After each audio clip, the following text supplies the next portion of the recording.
हाँ जी, welcome dear students, साडा सब दा साडे यूट्यूब चैनल के उपर स्वागत है। अज असीं तुहाडे स्टूडेंट्स की डिमांड के उपर एक टॉपिक डिस्कस करांगे, binomial probability distribution and it's fitting. तो स्टूडेंट्स असीं इस टॉपिक बारे डिस्कशन करांगे। ये टॉपिक दे विच तुसीं नोटिस करो, असीं गल कर रहे हैं प्रोबेबिलिटी डिस्ट्रीब्यूशनस की। ठीक है, तो प्रोबेबिलिटी डिस्ट्रीब्यूशन जिन्होंने थ्योरेटिकल डिस्ट्रीब्यूशनस भी कहते हैं, तो ये स्टूडेंट्स काफ़ी तरह दियां हुंदियां ने, जिन्हां दे विचों मोस्ट पॉपुलर बायनोमियल ठीक है डिस्ट्रीब्यूशन ते पॉइजन डिस्ट्रीब्यूशन है। ठीक है, अज आपां स्टूडेंट तुहाडे नाल डिस्कस कर रहे हैं बायनोमियल प्रोबेबिलिटी डिस्ट्रीब्यूशन। तो सब तो पहला स्टूडेंट तुहाडे नाल डिस्कस करिए बायनोमियल प्रोबेबिलिटी डिस्ट्रीब्यूशन दे फंक्शन दा। ठीक है, और उस तो बाद उहदी जनरल डिस्कशन दे स्टूडेंट्स बस यही दसना है कि जिहड़ी बायनोमियल प्रोबेबिलिटी डिस्ट्रीब्यूशन है, ये स्विस मैथमेटिशियन ठीक है जैकब बर्नौली ने इसनूं दिता सीगा। ते अज आपां स्टैटिस्टिक्स दे विच इहदा इस्तेमाल करांगे कि किवें आपां बायनोमियल प्रोबेबिलिटी डिस्ट्रीब्यूशन का इस्तेमाल करके एक्सपैक्टेड फ्रिक्वेंसीज जिहड़ियां ने उन्हां नूं गैस कर सकते हैं, फाइंड आउट कर सकते हैं। ठीक है जी, तो हुण स्टूडेंट सब तो पहला बायनोमियल प्रोबेबिलिटी डिस्ट्रीब्यूशन का जिहड़ा फंक्शन है वो आपां देखिए। सो लो जी, बायनोमियल प्रोबेबिलिटी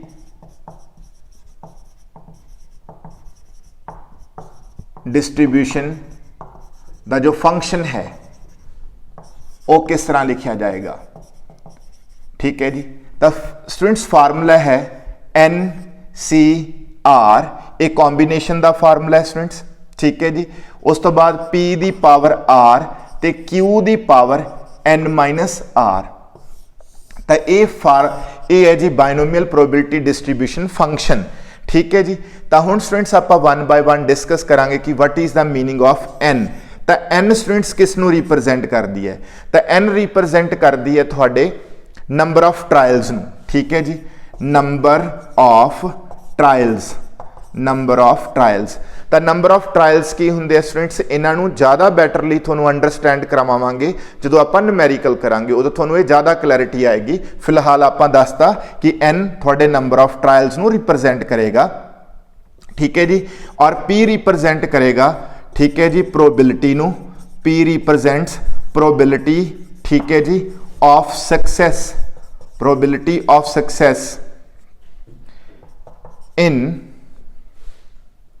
आ सिंगल ट्रायल। ठीक है जी, यानी कि एक सिंगल ट्रायल, जिवें कि फॉर एग्जाम्पल आप एक कॉइन टॉस किया, उस कॉइन नूं आपां टॉस किया, उस कॉइन नूं टॉस करके किन्ने मतलब कि हैड और टेल जो भी तुसी जिस वास्ते तुसी जा रहे हो, जिस वास्ते तुसी जिसनूं तुसी सक्सैस रिप्रजेंट करते हो, मान लो तुसी सक्सैस रिप्रजेंट करते हो ठीक है जी हैड नूं, तो एक जो आप कॉइन टॉस करते हो हैड ऑन की प्रोबेबिलिटी कितनी होंगी है स्टूडेंट्स 1/2। इस करके जिहड़ी पी आ वो प्रोबेबिलिटी ऑफ सक्सैस नूं रिप्रजेंट करेगी बायनोमियल डिस्ट्रीब्यूशन दे विच। ठीक है स्टूडेंट्स, एक सक्सैस होंदी है प्रोबेबिलिटी ऑफ सक्सैस ते एक प्रोबेबिलिटी ऑफ फेलियर। ठीक है, जिहड़ी probability of success of P नाल रिप्रजेंट होएगी, प्रोबेबिलिटी ऑफ फेलियर नूं आपां क्यू नाल रिप्रजेंट करांगे, और इहदी जिहड़ी वैल्यू है स्टूडेंट्स क्यू दी वो किवें निकलेगी 1 माइनस क्या करके पी, क्योंकि प्रोबेबिलिटी ऑफ सक्सैस ते प्रोबेबिलिटी ऑफ फेलियर दोनों का सम करके 1 आता है। ठीक है, इस करके तुसी 1 दे विचों P यानी कि प्रोबेबिलिटी ऑफ सक्सैस माइनस कर दो, थोड़े कोल की आ जाएगी प्रोबेबिलिटी ऑफ फेलियर। ठीक है जी, तो हुण students N means number of trials हो गया, P means probability of success in a single trial. ठीक है जी, क्लियर, और Q means probability of failure होगी। ठीक है जी, व्हाट स्टैंड्स फॉर R, तो R represent success in each trial. ठीक है जी, क्लियर ना, यानी कि आप ये कह सकते हैं कि नंबर ऑफ सक्सेसेस है। ठीक है जी, नंबर ऑफ सक्सेसेस है इन ईच ट्रायल। ठीक है जी, number of successes in each trial का मतलब की होंगे स्टूडेंट्स कि जिवें मान लो सपोज, वैसे ज़्यादा बैटर अंडरस्टैंडिंग यदि थानू मिलेगी जो आप न्यूमेरिकल करांगे। ठीक है जी, तो जिवें मान लो सपोज आप 3 कॉइन उछाल रहे हैं। ठीक है जी, उन्होंने 3 कॉइन के विचों असी हैड की प्रोबेबिलिटी की गल कर रहे हैं। मान लो सपोज जेकर हैड 2 ते आ जाता है, ठीक है, तो उत्थे साडी number of success in each trial जिहड़ी है वो कितनी बन जाएगी, वो 2 बन जाएगी। ठीक है जी, तो वो ज़्यादा बैटरली तुहानू पता लगेगा जो आप न्यूमेरिकल करांगे। ठीक है जी, क्योंकि न्यूमेरिकल दे विच मैं तुहानू NCR, ठीक है, जो कि कॉम्बीनेशन का फार्मूला है, ये सब चीज़ आपां तुहानू समझाउण दी कोशिश करांगे। बस एक गल का ख्याल रखियो स्टूडेंट्स, बायनोमीअल डिस्ट्रीब्यूशन की हैल्प दे नाल जदों आपां एक्सपैक्टेड फ्रिक्वेंसीज फाइंड आउट करन दी कोशिश करांगे तो एक गल का ख्याल ये रखना है कि बायनोमीअल डिस्ट्रीब्यूशन सिर्फ उत्थे अप्लाई करके ज़्यादा बैटर रिजल्ट देगी जिथे थोड़े कोल प्रोबेबिलिटी ऑफ सक्सैस ते probability of failure almost equal ने। यानी कि सिंपल लैंग्वेज आप ये कह सकते हैं, when probability is neither too small nor too large, यानी कि जदों P की वैल्यू ना तो बहुती छोटी होवे ना बहुती वड्डी होवे, उस वक्त तुसी बायनोमियल डिस्ट्रीब्यूशन नू जेकर अप्लाई करोगे तो बैटर रिजल्ट्स मिलणगे तुहानू। ठीक है, तो जेकर थोड़ी प्रोबेबिलिटी ऑफ सक्सैस ते प्रोबेबिलिटी ऑफ फेलियर आलमोस्ट आपस च इक्वल ने तो बायनोमियल डिस्ट्रीब्यूशन ज़्यादा बैटर रिजल्ट दिंदी हैगी है। ठीक है जी, तो क्योंकि स्टूडेंट्स ये दसना इस करके जरूरी है क्योंकि जदों सानू exam they which question put up किया जाता है तो सिंपली लिखते हैं कि बई आ डेटा है, इस डेटा नू देखते हुए सूटेबल यानी कि जो सब तो बेस्ट डिस्ट्रीब्यूशन है उस दे नाल सानू एक्सपैक्टेड फ्रिक्वेंसीज कैलकुलेट कर दो। तो जेकर सानू उत्थे पहचान करनी ना आई, यानी कि अगर असी आइडेंटिफाई ना कर पाए कि भाई बायनोमियल डिस्ट्रीब्यूशन लगेगी या पॉइजन डिस्ट्रीब्यूशन, तो साडा क्वेश्चन गलत हो सकता है। तो इस करके स्टूडेंट्स जरूरी है कि जदों तुसी इसनू अप्लाई करो तो ये उत्थे ही अप्लाई करो जिथे थोड़ी प्रोबेबिलिटी ऑफ सक्सैस ना दी वैल्यू, ठीक है, बहुत ही छोटी ना होए। क्लीयर, यानी कि जेकर बहुत ही छोटी है, P की वैल्यू बहुत ही स्मॉल है, तो इसनू अप्लाई ना करो। इस तो इलावा जिहड़ियां डिस्ट्रीब्यूशन है जिवें कि पॉइजन डिस्ट्रीब्यूशन है वो तुहानू ज़्यादा बैटर रिजल्ट देगी। तो हुण स्टूडेंट्स आपां इन्नी की जानकारी दे नाल हुण अगे वधदे हैं और जिहड़ी नैक्सट जानकारी है स्टूडेंट्स उहदे विच मैं तुहानू ठीक है ये दसूंगा कि जिहड़ी बायनोमियल डिस्ट्रीब्यूशन है इहदियां प्रॉपर्टीज़ की ने। तो स्टूडेंट्स प्रॉपर्टी दे विच सब तो पहली प्रॉपर्टी इस तुहाडे नाल डिस्कस करते हैं कि ये एक डिस्क्रीट प्रोबेबिलिटी डिस्ट्रीब्यूशन है। ठीक है जी, तो डिस्क्रीट प्रोबेबिलिटी डिस्ट्रीब्यूशन का नंबर स्टूडेंट्स आपां इस चीज़ तो इसका मतलब इस चीज़ तो जान सकते हैं कि जो तुसी न्यूमेरिकल करोगे ना तो उत्थे अपने को एक्स दियां वैल्यूज आउणगियां जिहड़ियां कि किनू रिप्रजेंट करनगियां, number of successes in each trial. तो जिहड़े वो number of successes in each trial होणगे जिसनू आपां मतलब R नाल शो करांगे वो वैल्यू थोड़ी फ्रैक्शन च नहीं होगी। ठीक है जी, क्लीयर ना, वो वैल्यू हमेशा तुहाडे कोल 1 2 3 4 5 इस तरह होएगी, वो कदे भी इस तरह नहीं होएगी 5.5 या 2.5 इस तरह नहीं होएगी। ठीक है जी, वो ज़्यादा बैटर थोनू डिस्क्रीट प्रोबेबिलिटी डिस्ट्रीब्यूशन का उत्थे पता चल जाएगा। फिलहाल थोनू ये दस रहे हैं कि जिहड़ी थोड़ी R की वैल्यू है ये फ्रैक्शन च नहीं होएगी, इनू तुसी इस दे नाल रिलेट करके देख सकते हो।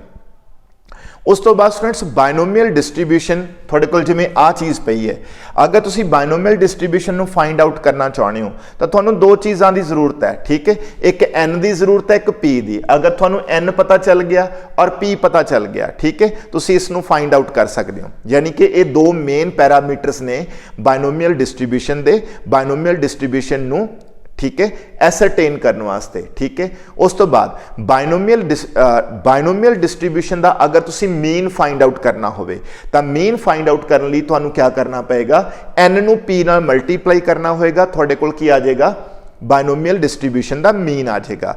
जेकर तुसी बायनोमियल डिस्ट्रीब्यूशन का वेरिएंस फाइंड आउट करना है तो तुसी क्या करो, N P ते Q नू मल्टीप्लाई कर दो।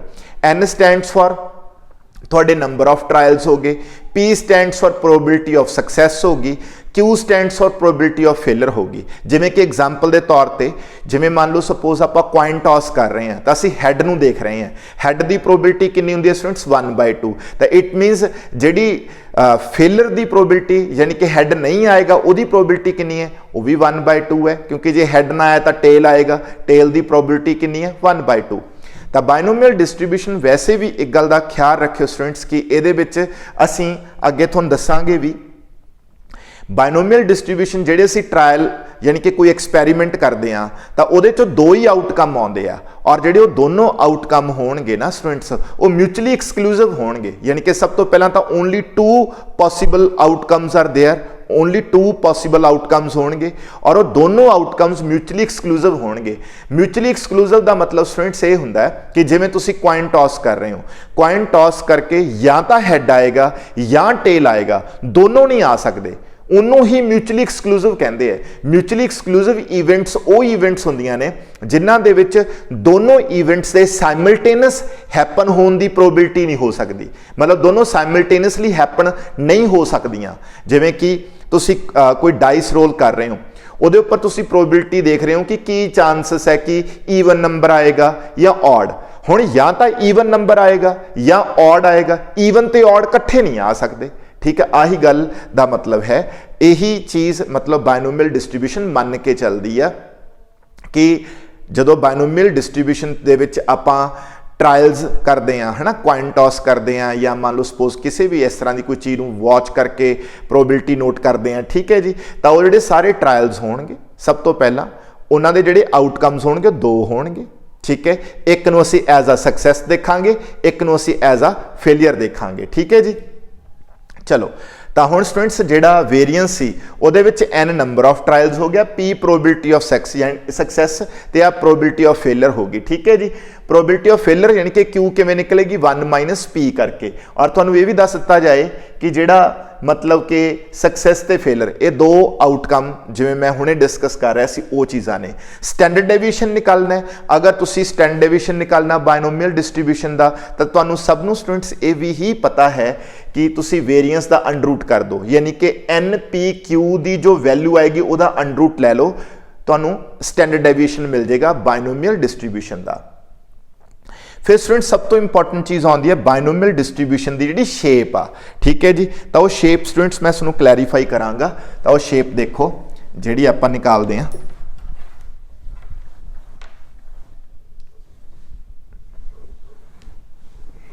लो जी। तो स्टूडेंट्स आप ए पॉइंट डिस्कस कर रहे हैं हुण शेप ऑफ बायनोमियल डिस्ट्रीब्यूशन। अगर स्टूडेंट्स मान लो सपोज तुहाडे कोल जिहड़ी n है, नंबर ऑफ ट्रायल्स ने जिहड़े वो फिक्स है फॉर गिवन n, ठीक है। अगर सपोज कर लो तुहाडी जिहड़ी n हैगी स्टूडेंट्स वो हैगी मान लो 5, ठीक है। तो पहली जिहड़ी आपां लै रहे हैं, मान लो थोड़ी जिहड़ी प्रोबेबिलिटी ऑफ सक्सैस है लैस दैन 0.5 आ। मान लो सपोज जिहड़ी प्रोबेबिलिटी ऑफ सक्सैस है, ठीक है जी, वो मान लो 0.3 है। तो इस केस दे विच जिहड़ी तुहाडी बायनोमियल डिस्ट्रीब्यूशन की शेप होएगी, ठीक है जी, जो शेप होएगी वो होएगी जी राइट स्क्यूड, ठीक है जी। उन्होंने आप राइट स्क्यूड कहने हैं, तो वो राइट स्क्यूड होएगी, ठीक है जी, राइट स्क्यूड होएगी। राइट स्क्यूड किवें हुंदी है स्टूडेंट्स, देखो राइट स्क्यूड जे मैं तुहानूं वैसे इत्थे सपोज तुसी n हुंदी है जी, इत्थे p, तो राइट स्क्यूड देखो जी किस तरह हो सकती है, इस तरह, ठीक है जी। लाइन ग्राफ ड्रॉ कर रहे हैं, ठीक है, फॉर ईच n, ठीक है जी, क्लियर ना।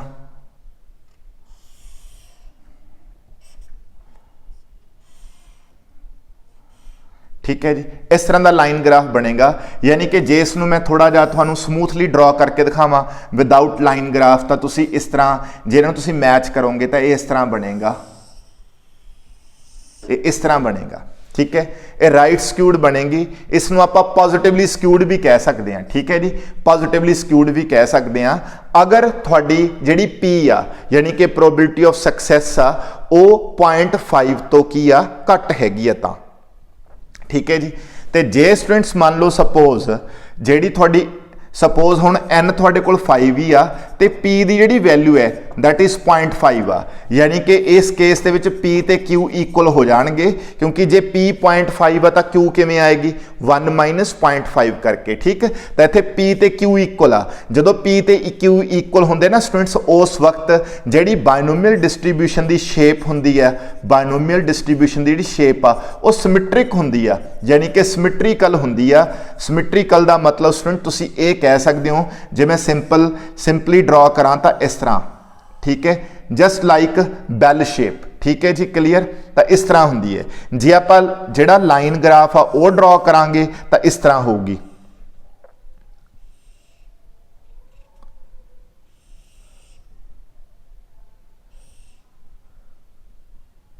इस तरह, ठीक है जी स्टूडेंट्स। यानी कि आ लेंथ आ लेंथ ते आ लेंथ, आ लेंथ स्टूडेंट्स जी है इस दे बराबर होएगी, ए वाली इस दे बराबर, ए टॉप, ठीक है। तो बिल्कुल इस तरह थोड़ा नजर आएगी बाइनोमियल डिस्ट्रीब्यूशन की shape when p is equal to q, यानी कि सिमेट्रिकल होएगी, ठीक है जी। तो दूसरा केस रह गया स्टूडेंट्स कि जदों P की वैल्यू जी 0.5 तो ज़्यादा होए तो की होएगा। देखो जी,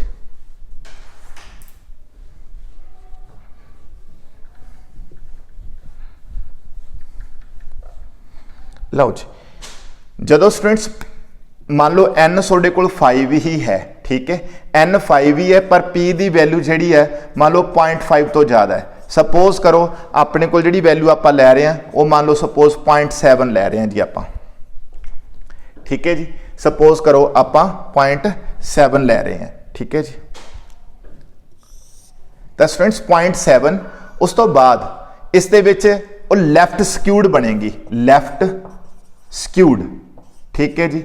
लैफ्ट स्क्यूड, लैफ्ट स्क्यूड का मतलब जे तुसी वैसे ड्रॉ करना हो लैफ्ट स्क्यूड तो इस तरह बनेगी, ये इस तरह जाके ऐ बनेगी, ठीक है जी, क्लीयर, ओके।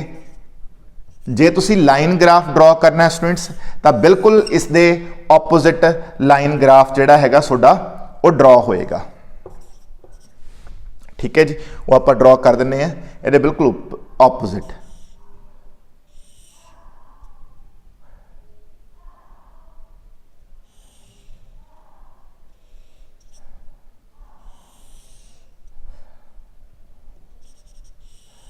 आ लो जी, इस तरह का बनेगा, मीन्स इस तरह, ठीक है। लैफ्ट स्क्यूड, राइट स्क्यूड ते सिमेट्रिकल। सिमेट्रिकल कदों देखो जदों P की वैल्यू 0.5 तो लैस तो राइट स्क्यूड, जदों P इज इक्वल टू 0.5 तो सिमेट्रिकल, जदों P ग्रेटर दैन 0.5 तो लैफ्ट स्क्यूड, ठीक है जी। लैफ्ट स्क्यूड वो तुहाडे सामने बन गया। लैफ्ट स्क्यूड नूं स्टूडेंट्स आपां नैगेटिवली स्क्यूड भी बोलते हैं, इसनूं आपां पॉजिटिवली स्क्यूड बोलते हैं। और जदों P is equal to 0.5 it means there is no skewness, means symmetrical, ठीक है जी। आ स्टूडेंट्स ऑलरेडी मैं थोड़ा दसता सीगा कि बई जदों भी आप बाइनोमियल डिस्ट्रीब्यूशन कोई भी ट्रायल कोई भी एक्सपैरीमेंट करांगे तो उस एक्सपैरीमेंट या ट्रायल दे जिहड़े आउटकम्स होणगे वो सिर्फ 2 होणगे, ठीक है जी। जिवें 2 आउटकम्स होणगे ओनली 2 आउटकम्स आर पॉसीबल, ते जिहड़े दोनों वो आउटकम्स पॉसीबल होणगे वो म्यूचुअली एक्सक्लूसिव होणगे, ठीक है जी।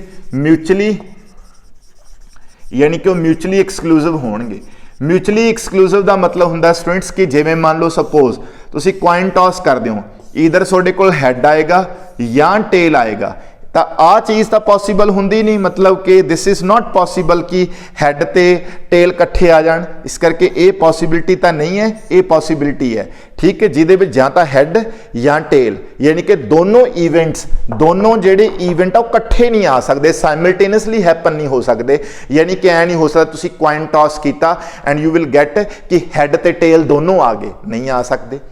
तो जो इस तरह की चीज़ आप डिस्कस करते हैं कहते हैं म्यूचुअली एक्सक्लूसिव इवेंट्स, ठीक है जी, इन प्रोबेबिलिटी थ्योरी, ओके। जो एक दी हैपनिंग दूसरी दी हैपनिंग नूं बिल्कुल खत्म कर दे, ठीक है। या जिवें हैड आ गया तो टेल नहीं आएगा, टेल आ गया तो हैड नहीं आएगा, यानी कि दोनों इवेंट्स कट्ठियां हैपन नहीं होणगियां, ठीक है जी।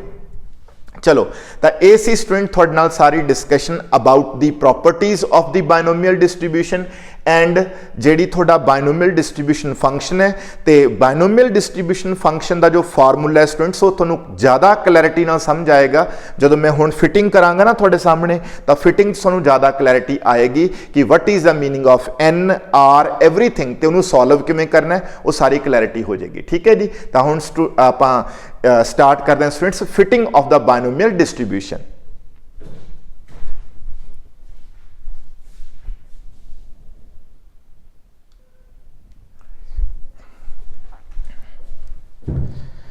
लो जी स्टूडेंट्स आपां हुण फिटिंग करन लगे हाँ बाइनोमियल डिस्ट्रीब्यूशन दी। जो मेरे को क्वेश्चन है पहला मैं सुनो क्लैरीफाई करदा मेरे को क्वेश्चन की है। देखो जी ये डेटा है अपने कोले 800 फैमिलीज़ का सर्वे किया गया, ठीक है। 800 फैमिलीज़ का सर्वे है और उन्होंने फैमिलीज़ का सर्वे है जिन्हों के 4-4 बच्चे है, मतलब कि 800 फैमिलीज़, हर एक असी वो फैमिली कंसिडर की है जिदे 4 चिल्ड्रन हैगे, ठीक है जी। हुण स्टूडेंट्स ਅਸੀਂ ਨੋਟਿਸ ਕੀ ਕਰ ਰਹੇ ਹਾਂ, ठीक है, ਅਸੀਂ ਬਾਇਨੋਮੀਅਲ ਡਿਸਟ੍ਰੀਬਿਊਸ਼ਨ ਫਿਟ ਕਾਦੇ ਵਾਸਤੇ ਕਰਨੀ ਹੈ, ਕਹਿੰਦੇ fit binomial distribution under the hypothesis that male and female births are equally probable. ਕਹਿੰਦਾ ਵੀ ਤੁਸੀਂ ਬਾਇਨੋਮੀਅਲ ਡਿਸਟ੍ਰੀਬਿਊਸ਼ਨ ਨੂੰ ਫਿਟ ਕਰੋ ਇਹ ਮੰਨਦੇ ਹੋਏ कि जो मेल ते फीमेल बर्थ है, यानी कि असी 2 ही आउटकम लैके चल रहे हैं, 1 is male other is female, यानी कि जो बर्थ होंदा है तो असी 2 ही आउटकम लैके चलते हैं, एक मेल और एक फीमेल। ठीक है जी।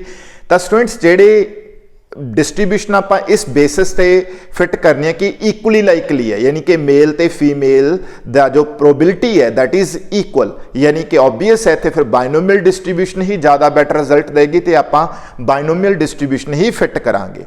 तो स्टूडेंट्स हुण मे बी जो मैं बाइनोमियल तुहानूं डिस्ट्रीब्यूशन फंक्शन दस्सिया होएगा, ठीक है जी, उत्थे तुहानूं NCR P ਦੀ ਪਾਵਰ R Q ਦੀ ਪਾਵਰ N ਮਾਈਨਸ R ਵਾਲਾ ਫਾਰਮੂਲਾ ਦੱਸਿਆ ਹੋਏਗਾ। ਹੁਣ ਤੁਹਾਨੂੰ ਉਹਦੀ ਜ਼ਿਆਦਾ ਕਲੈਰਿਟੀ ਨਿਊਮੈਰੀਕਲ ਤੋਂ ਮਿਲੇਗੀ ਕਿ what stands for P, what stands for Q, what stands for N and so on। सब तो पहला स्टूडेंट ਜਿਹੜਾ ਇਹ 800 ਹੈ ਤੁਹਾਡੇ ਕੋਲ ਫੈਮਲੀਜ਼ ਨੇ, ठीक है जी। ਤਾਂ ਕੁਐਸਚਨ ਦੇਖੋ ਕਿਸ ਤਰ੍ਹਾਂ ਫਰੇਮਡ ਆ ਨੰਬਰ ਆਫ ਬॉयਜ਼ ਹੈ, यानी कि ਜਿਹੜੀਆਂ फैमिली ਦੇ बिल्कुल कोई बॉय नहीं हैगा, यानी कि 4 ਬੱਚਿਆਂ ਚੋਂ कोई भी मेल नहीं हैगा, यानी कि बॉय नहीं है, वो 42 फैमिलीज है जिन्हां दे कोले एक, यानी कि 4 बच्चों दे विचों एक बच्चा बॉय है, वो 178 फैमिलीज आ। जिन्हां फैमिलीज दे 4 बच्चों चों 2 बॉय है वो 290 फैमिलीज ने। जिन्हां फैमिली से 4 बच्चों चों 3 बॉय है वो 226 फैमिलीज ने। जिन्हां दे चारों बच्चे ही बॉय ने वो 64 फैमिलीज ने। ठीक है, ये तो स्टूडेंट्स ओरिजिनल डेटा असी हुण with the help of probability इसनूं एक्सपैक्ट करांगे, यानी कि ये तो ओरिजिनल वैल्यूज़ ने ना जिहड़ियां सर्वे च पता लगियां। हुण असी इन्हां वैल्यूज़ यानी किहड़ियां फ्रीक्वेंसीज़ ने इन्हां दा एस्टीमेट करांगे, इन्हां दियां एक्सपैक्टेड वैल्यूज़ कड्डांगे on the basis of binomial distribution probability दे हिसाब नाल। ठीक है जी। तो क्योंकि हुण स्टूडेंट्स आप डिस्ट्रीब्यूशन फिट करनी है, हल्की जी चेंज आएगी फार्मूले च, तो इत्थे असीं एक्सपैक्टेड फ्रीक्वेंसीज कढांगे NCR P दी पावर R Q दी पावर N माइनस R। क्योंकि असीं एक्सपैक्टेड फ्रीक्वेंसीज कढनियां ने तो इत्थे सारी दी सारी जिहड़ी ये वैल्यू है एक कैपिटल N दे नाल की होएगी, मल्टीप्लाई होएगी, दैन तुहाडे कोले एक्सपैक्टेड फ्रीक्वेंसीज आउणगियां। हुण स्टूडेंट्स देखो what is R? N means number of trials। ठीक है जी, क्लियर ना। तो students number of trials means maximum success. तुसी कादी गल कर रहे हो, मेल बर्थ की गल कर रहे हो ना, तो मेल बर्थ अपने को मैक्सिमम 4 बच्चों चो मैक्सिमम किन्ने मेल हो सकते हैं, किन्ने बॉय हो सकते हैं, 4। सो this is the value of N। हुण इस N दे विचों थोड़ी जिहड़ी R है, R की दसूगी number of successes in N number of trials. थोड़े कोल 4 ट्रायल ने, 4 दे विचों कोई भी बॉय नहीं होगा, ठीक है, पहला केस ये आ गया। फिर एक बॉय होगा, फिर 2 बॉय, यानी कि पहला R की वैल्यू 0 पुट होएगी, फिर R की वैल्यू 1 पुट होएगी, फिर 2 पुट होएगी, 3 एंड 4, यानी कि R बेसिकली रिप्रेजेंट करेगा number of successes in N number of trials. ठीक है जी, क्लियर। ठीक है जी। तो हुण आपां स्टार्ट करिए। देखो जी, सब तो पहला स्टूडेंट्स मैं तुहानूं अलग तो दसदा कि हाउ टू कैलकुलेट NCR। तो NCR नूं कैलकुलेट किवें करना है, NCR नूं कैलकुलेट करन दा स्टूडेंट्स फार्मूला की है, N है ना, तो इहदा N फैक्टोरियल नीचे N minus R factorial into R factorial. So this is the formula to find the value of NCR। ठीक है जी। तो हुण स्टूडेंट्स मैं तुहानूं एक दसदा एग्जाम्पल लैके, सपोज करो मेरे को N दी वैल्यू 6 आ, यानी कि 6C2 है, मैं इहनूं सॉल्व किवें करूंगा। देखो 6C2 सॉल्व किवें होगा, 6 फैक्टोरियल 6 माइनस 2 फैक्टोरियल फिर 2 फैक्टोरियल।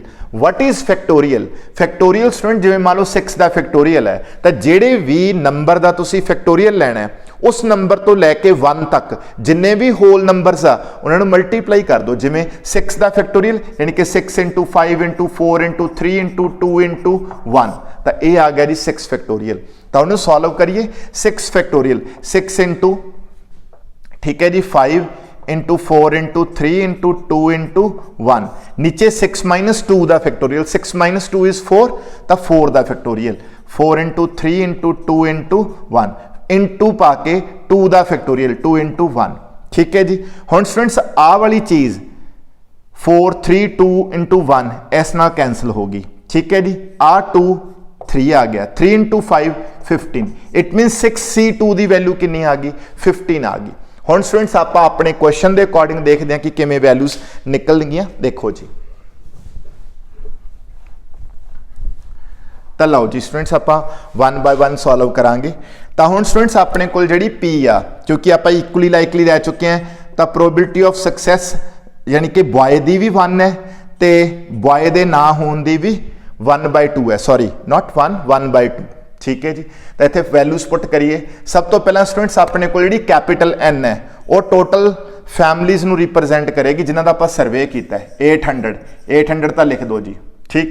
उस बाद NCR ठीक है पहला आप वैल्यूज लिख दिए N स्टूडेंट साढ़े को 4 आ 4C हुण आ देखो हुण पहली बार आप R 0 पुट करांगे नैक्सट टाइम 1 पुट करांगे नैक्सट टाइम 2 पुट करांगे ठीक है जी।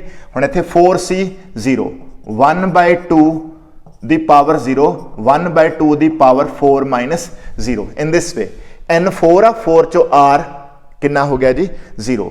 तो हुण स्टूडेंट सॉल्व करिए तो सॉल्व किवें होएगा देखो 800 तो स्टूडेंट्स एज इट इज आ गया ठीक है। 4C 0 नू किवें सॉल्व करांगे 4C 0 है ना ठीक है 4 फैक्टोरियल नीचे 4 माइनस 0 फैक्टोरियल ठीक है जी। 4 इंटू 3 इंटू 2 इंटू 1 4 माइनस 0 4 ही आ जाएगा 4 इंटू 3 इंटू 2 इंटू 1 0 फैक्टोरियल तो स्टूडेंट्स 0 फैक्टोरियल 1 तो 0 फैक्टोरियल तुसीं 1 कंसिडर करना है ठीक है जी क्लीयर ना ओके। ये नहीं होएगा कि 0 का फैक्टोरियल तुसीं की करो कि लाइक 0 मन के सारा कुछ 0 कर दो तो ये चीज़ सॉल्व ही ना हो पाए। 0 फैक्टोरियल स्टैंड्स फॉर 1 तो इस करके जो 1 स्टैंड किया स्टूडेंट्स आ सारी चीज़ कट्टी गई अपने को 4C 0 का रिजल्ट 1 आ गया ठीक है जिन्हों चलो मैं लिख देना 1। हुण 1/2 दी पावर 0 है ये भी कितनी आ जाएगी 1 आ जाएगी ठीक। 1/2 4 माइनस 0 कितना आ गया 4 ही आ गया ना 1/2 दी पावर 4 यानी कि 1/2 इंटू 1/2 इंटू 1/2 इंटू 1/2 करोगे तो ये आ जाएगा 1/16 ठीक है जी क्लीयर। तो ये 1/16 आ गया तो कुल मिला के स्टूडेंट्स अपने को जी फ्रिक्वेंसी है वो इस तरह आ जाएगी 800 नू 1/16 ते तुसी डिवाइड कर दो ठीक है जी। तो ये अप्रोक्सीमेट स्टूडेंट्स 50 आएगी ठीक है क्लियर 50 तो 50 आ गई फ्रिक्वेंसी सॉल्व करके।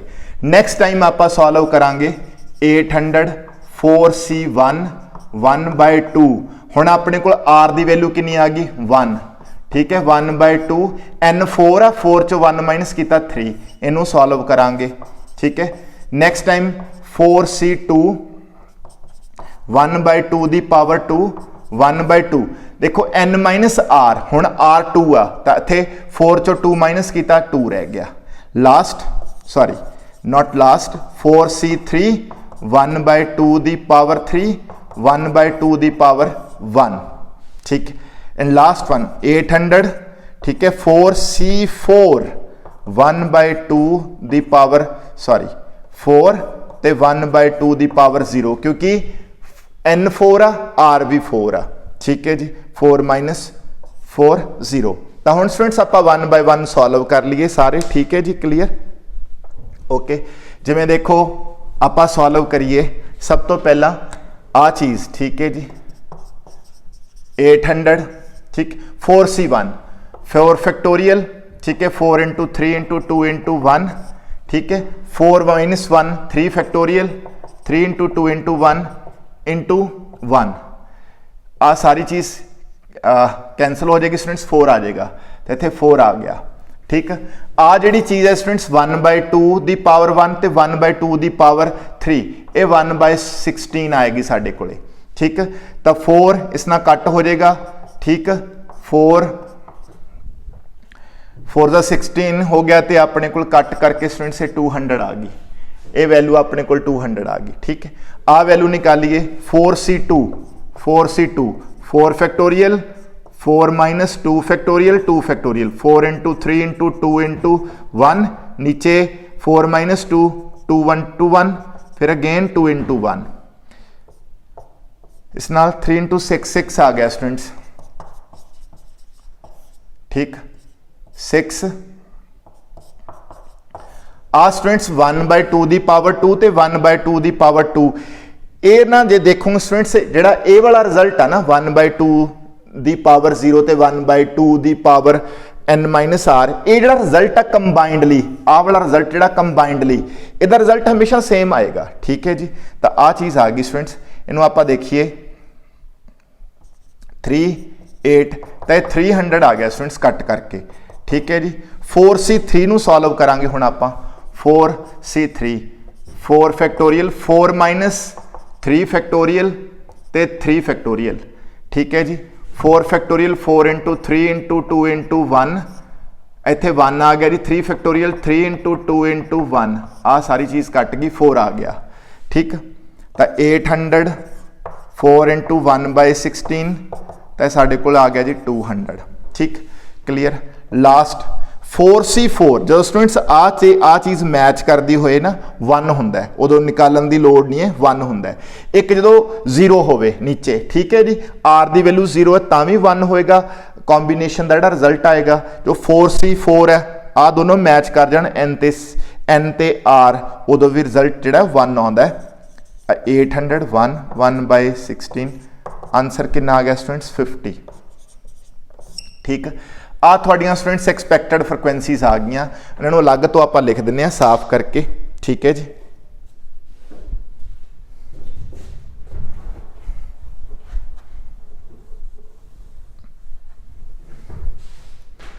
लो जी तो स्टूडेंट्स ये फ्रिक्वेंसीज जड़ियाँ आई अपने को एक्सपैक्टेड ठीक है जी वो आ गई देखो 50 आ गया फिर 200 फिर 300 फिर 200 फिर 50। तो एक चीज़ नोटिस करो students P is equal to Q सी ना इन दिस केस तो जे तुसी लाइन ग्राफ लगाओगे भी ना स्टूडेंट्स तो देखो बिल्कुल चलो इतना मेरे को फ्रिक्वेंसीज है इतने मैं फ्रिक्वेंसीज लगा देना है ठीक तो बिल्कुल सिमेट्रिकल शेप आएगी देखो पहला 50 200 300 देन 250 ठीक है जिमें राइज की तो उवें फॉल कर रहा है। सो ये सी students fitting of the binomial distribution hope so सोनू ये सारी जी क्लैरिटी होगी होएगी ठीक है जी। थैंक यू स्टूडेंट्स इस लैक्चर च आप फिटिंग डिस्कस करनी सी तो कोशिश करांगे जेडे छोटे मोटे न्यूमेरिकल्स अलग तो वीडियो बनाई जाए ठीक है जी। थैंक यू भी।